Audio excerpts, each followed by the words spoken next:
Just a few words in Croatian first, and then we will continue. Dobar dan svima, dobro jutro. Drago mi je da se opet vidimo. Evo, ja ću kazati samo par stvari uvodno o sebi, s obzirom da ću biti moderator ovoga panela i onda ćemo ići do naših gostiju. Ja se zovem Ivan Perković, inače sam rodom iz Splita. Posljednjih 7 godina živim u Poljskoj, u Varšavi. Oženjen sam, otac 2 djece, imamo 2 sina. I evo došao sam ovdje za prilikom ove konferencije. Inače radim u financijskim uslugama, bavimo se nečim što je u Hrvatskoj poprilično aktualno, to je spriječavanje pranja novca, ali o tome ćemo drugom prilikom. Okay, so now we can go to the part in English. I just did a brief intro about myself. It's very nice to see all of us gathered here this morning. We will start now our first panel. So this panel will be about the nature of freedom. The nature of freedom, it's a topic that we would like to kick off with the first day of our conference. Today with us we have a few, I would say, very important guests. I think you had a chance to meet them earlier in the first session. So first I will start with Alex. Alex Chafuen is a very important guest from ours from the Acton Institute from the US. Alex is, I believe, the managing director for international outreach, and he has spent many years and decades in the fight and struggle to promote conservative ideas in economics, but also in public and social life. And Alex will have some time later on to give us his view on the nature of freedom. Then we have with us Robert Tyler, who is the Senior Policy Advisor from the New Direction. I believe you have heard some words about New Direction. It's a very important organization in the European Union, where we are trying, together with them from the Center for the Renewal of Culture, to promote conservative ideas. And we will try to touch on this also having in light what has happened last night in Italy. So I hope you will have some questions. And then we have Steven Bartulica, who is our president of the Center for the Renewal of Culture, also the member of the Croatian Parliament. And as you know, Steven was born in the US, spent 20 few years there, and then has been ever since in Croatia, trying to really work on the renewal of the conservative thought in Croatia, which is not an easy thing to do here. All right, so I think that's enough. We can kick off then, Alex, so with you. Please, if you don't mind, just to come here and give us your remarks on the nature of freedom. Yeah.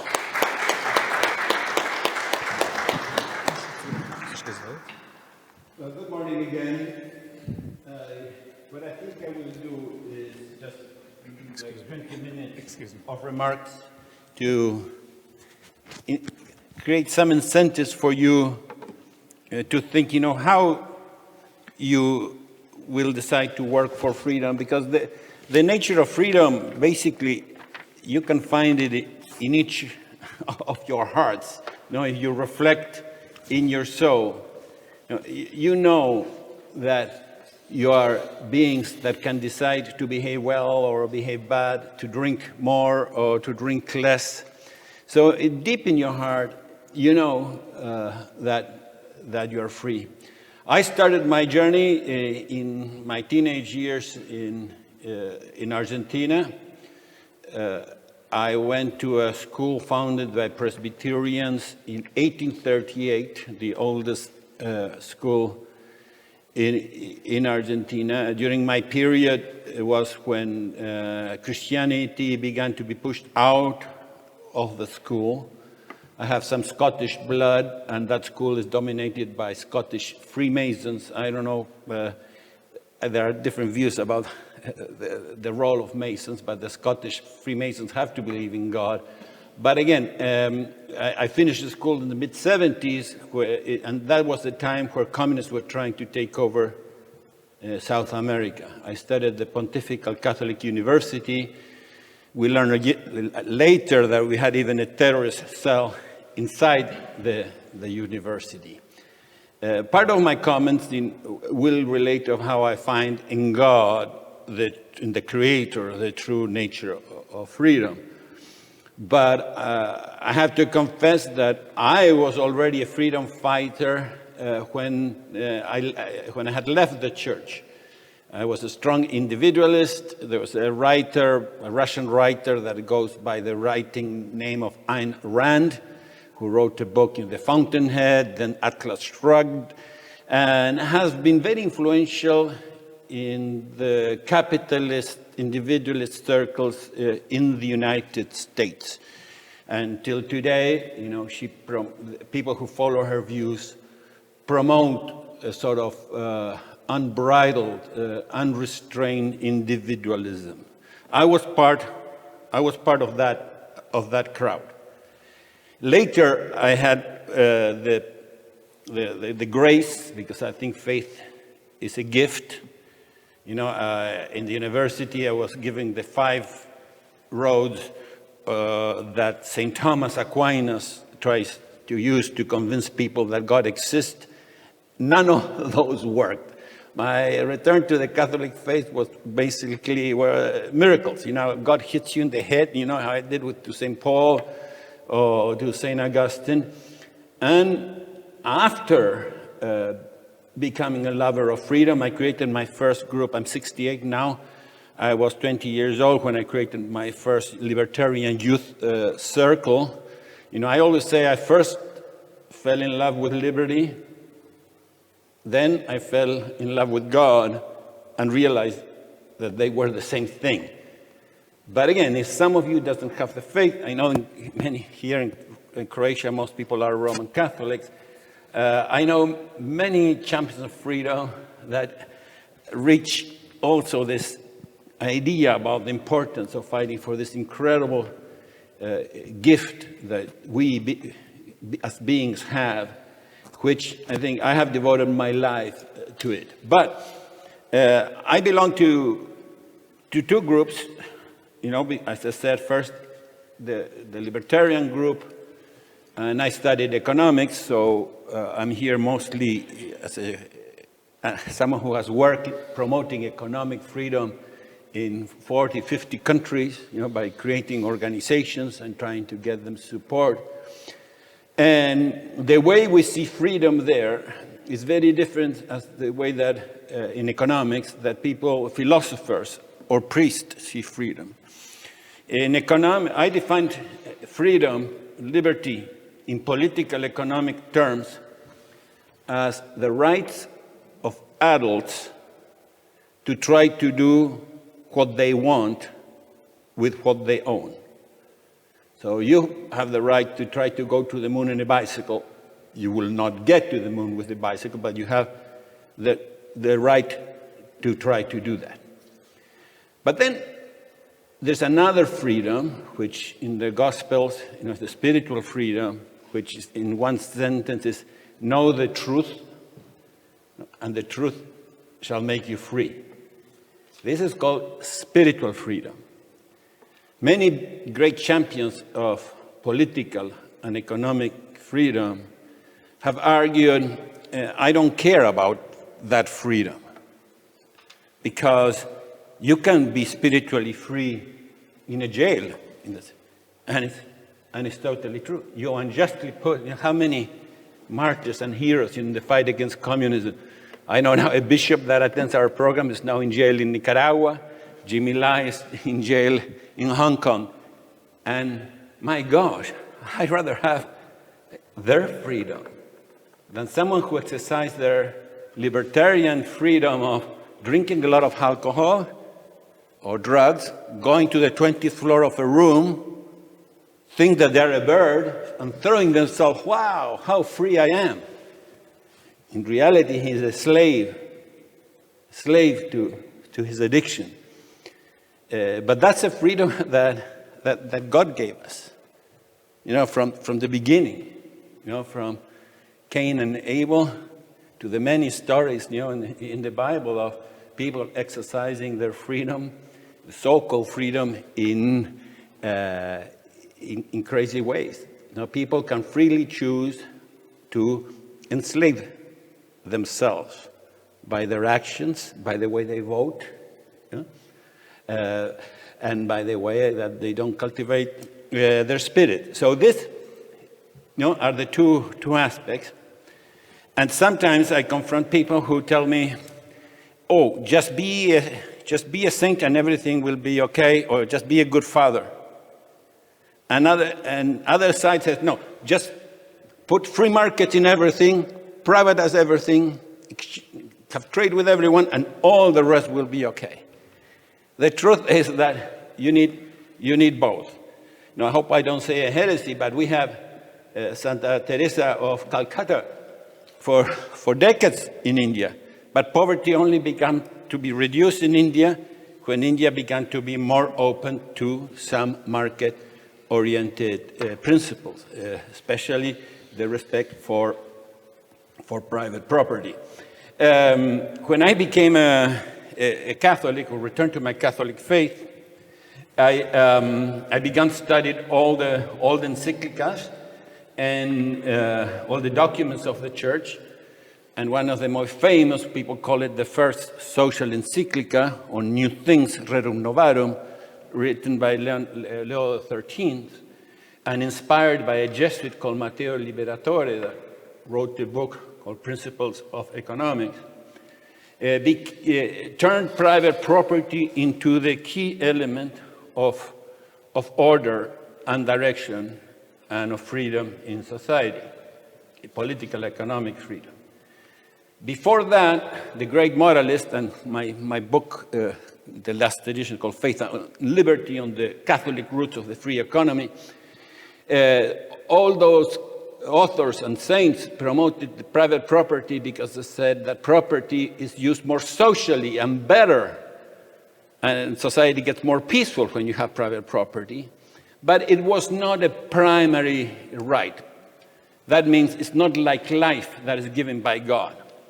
This coat, this blazer that I have, it's not that God said Alejandro Chafuen should be the owner of that blazer. I own this blazer because I bought for it, because I have a contract. I gave them money, they gave me the coat. And that is called a secondary right. Pope Francis created some confusion because he said that private property is a secondary right, almost as it could be disregarded. It's the opposite of what this great theologian said, and the great Jesuit Matteo Liberatore and Rerum Novarum. They said, look, we are going to say that private property is natural law because we now have socialists, and they started in England, Richard Owen and others, populist socialists saying, oh, as private property is secondary and depends on positive law, not on divine law directly, then we can change it as we please. So it was strengthened in 1891 with that encyclical. And I will read you some paragraphs, because so much confusion today in my church. Basically, it says, no one can be a true socialist and a good Christian at the same time. And so this is a very strong argument. The church continued to defend private property, but in many economists started defending more and more intervention in the economy. I will not go into the detail, but basically, I have a paper where I show how each of the things that I think that are like a mistake in Catholic thinking and economic freedom. There were economists, famous economists like Keynes, saying exactly the same thing. No moralist had something that I call the angelical vision of the state. That if things go bad, let's put a bureaucrat and we'll make it better. Any normal moralist know that people in government face a constraint and incentives that will not eliminate original sin. So let's go now to my connection between how you see freedom and property. As I told you, I've defined liberty and economic freedom as the right to do what you want with what you own. What you own is your private property. And you achieve private property by receiving gifts, by exchanging, or by creating wealth. So they are intimately connected, both. There is a person that at first was in the index and sort of banned in the Catholic Church to read some of his books, not recommended, by the name of Antonio Rosmini, that John Paul II, John Paul the Great, rehabilitated in his encyclica on faith and reason. Not only that, he told Cardinal Ratzinger and Benedict to try to canonize him. So the first person beatified by Pope Benedict was Antonio Rosmini. He's a great champion of private property, and he describes private property as a sphere around the self, around the human being. He's a difficult author, but I recommend many of his writings have been translated to English, so I strongly recommend him.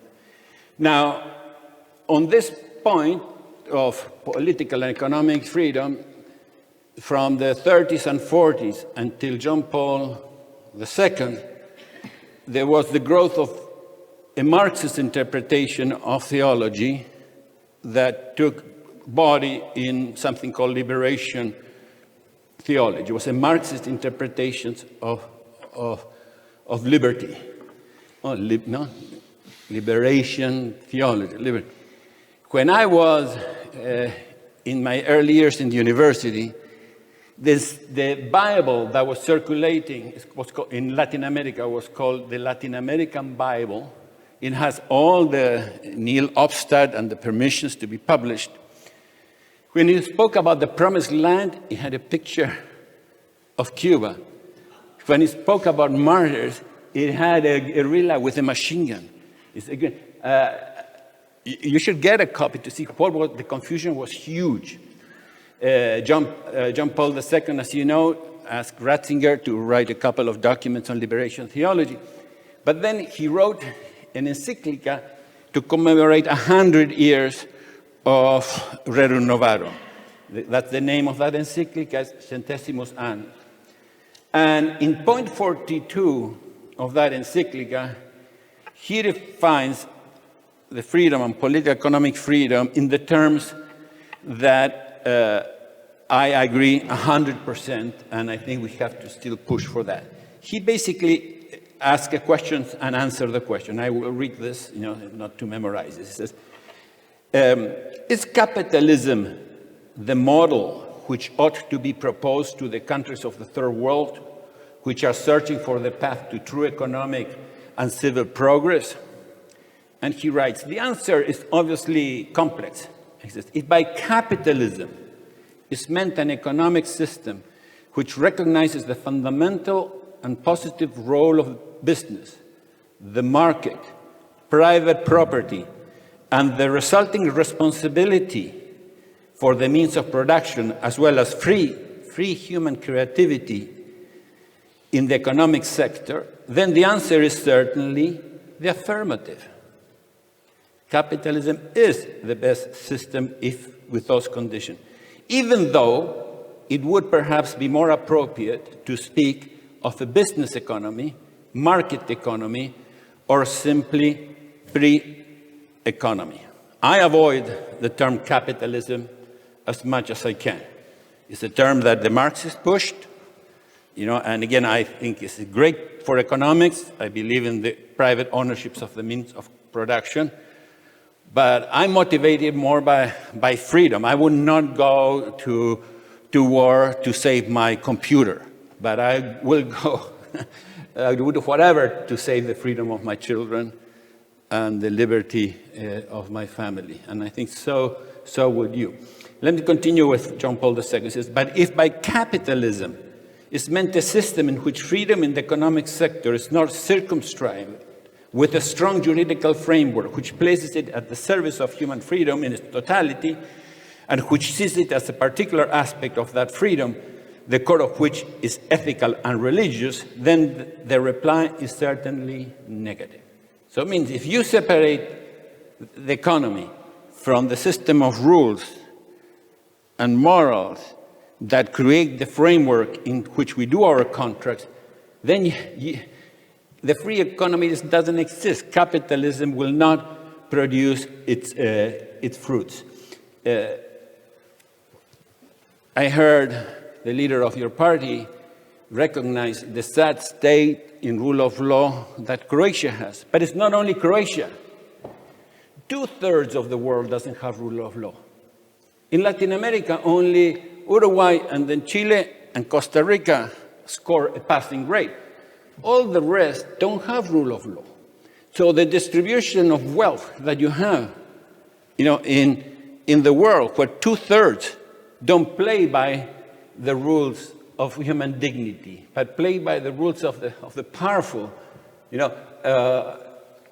you cannot just sit quietly, and say, well, this is free trade. No, it's not free trade. Trading with actors controlled by criminal organizations like the Communist Party of China is not free trade.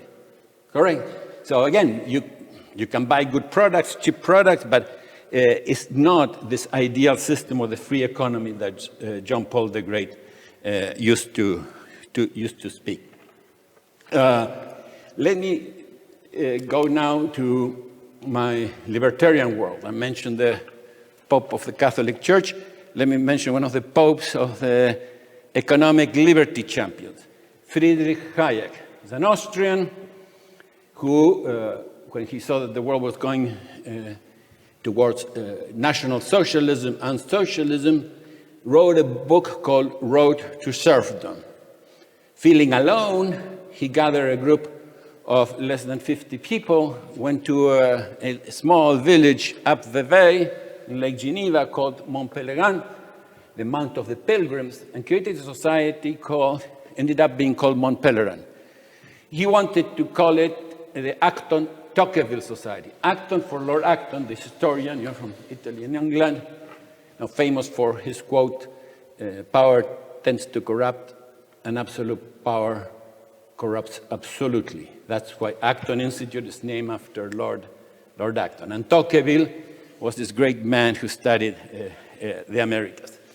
Let me tell you what was the first lecture of Hayek in that society called the Mont Pelerin Society. He says, he warned in his papers of an intolerant and fierce rationalism, which in particular is responsible for the Gulf, which particularly on the European continent has for several generations driven most religious people from the liberal movement and into truly reactionary camps in which they felt little at home. And concludes, I am convinced that unless this breach between the true liberal and religious convictions can be healed, there is no hope for the revival of liberal forces. So he said, repeat, that by the libertarians of the time and the European libertarians neglecting all that we learn and comes from tradition and religion, we are creating a division that would make it impossible for freedom to exist. So he was himself saw these two worlds. Every 10 years or so in that society, he repeated the same argument. I have a paper in the University of Navarra, and a piece is shorter in Forbes magazine on the neglected Hayek. And basically, some of the fears that people have of the new populism would not be there if those who love liberty learn that economic freedom is not the only thing in life, and that economic reasoning is not the only thing in life.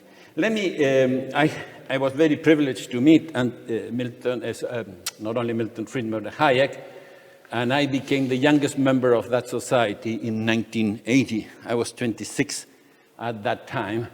But again, next week they're having their meeting in Oslo, and I fear that they continue to neglect Hayek's recommendation of paying attention to the issues that go beyond reason. And again, freedom is a total gift from God. We don't have to be afraid of freedom, those of us who have the grace of religion. Let me read you just a few paragraphs of the Bible and then go to a few quotes from two great freedom champions from France. But in Romans, it speaks, Romans 8:21, it describes the glorious liberty of the children of God. In Galatians, he said, we have been called to liberty. So, liberty, I'm not speaking against liberty. I'm just that the liberty doesn't appear in an abstract. Economic freedom doesn't appear in an abstract. You have to work with civil society to build those institutions, and you as students, leaders, supporters of the party have to try to work on that. I tend to believe that sometimes there is a sort of campaign to hide the Christian views of the great freedom champions. Perhaps the most popular book in my circles of economic liberty is The Law by Frédéric Bastiat, a French author who lived during the first half of the 19th century. The book starts with God and ends with God. In the beginning, God is the source of all liberty. We hold from God the gift that, as far as we are concerned, contains all others: life, physical, intellectual, and moral life. And then he spoke. Let me tell you, go fast to the ending of his book, where he basically writes that God, liberty is a tribute to God and his creation. The last word of that book is, liberty is an acknowledgement of faith in God and his work. Alexis de Tocqueville, who Hayek admired greatly, almost sees his world as mine. He says, on the one side, men who value morality, religion, and order, and upon the other, those who love liberty and the equality of men before the law.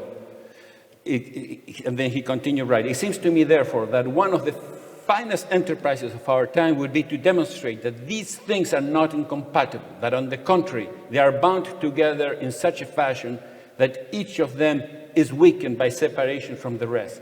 Such is my basic idea. So to conclude, I think this road and this effort to understand liberty and to bring them together has been the adventure of my life. But I'm so pleased to see, I know Stephen Bartulika from long, that the Center for Renewal Culture is guided by that. I have worked with the Leadership Institute in many different parts of the world, and they are guided by the same effort, by the same views. So thank you, New Directions too. Things happen in life for four things: ideas, incentives, leaderships, and providence, or luck if you don't exist. So ideas are number one. Incentives I'm an economist. We define economics almost like incentives matters. The two basic incentives that empirically you can show that lead to prosperity are private property and the family. Private property was created and began to be respected so that the intergenerational family is possible. So the two key incentives is property and the family. And I tell people, if you don't believe me, look what the Marxists do to destroy the free society. Private property and the family are the two major enemies. Then leadership, because ideas without action are just ideas. So the role of Leadership Institute and what Stephen is doing and all of you are doing is essential. And then those of us, Providence, we can just pray. I think it's important. But I think that working is prayer, and working for freedom, I think, is one of the best things you can do. So I hope, with Acton and with other organizations I represent, I can continue working with you for freedom in Croatia, in Europe, and the world. So thank you so much for your attention.